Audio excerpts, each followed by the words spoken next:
Hello everyone and welcome to today's video. Today I'm going to be showing you troubleshooting. Today's video is about troubleshooting TikTok not showing your videos to others.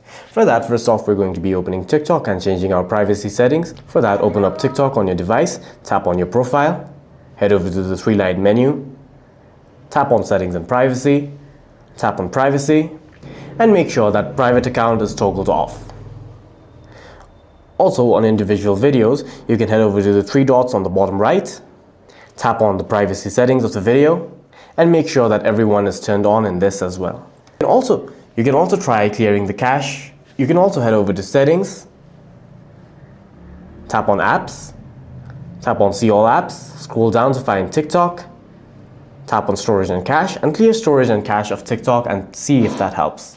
You also need to make sure that the account is not banned. You also need to make sure that your account is not banned on TikTok. If you have any VPN turned on, you can turn it off. And you must have patience for new accounts as new accounts are restricted to prevent bot behavior.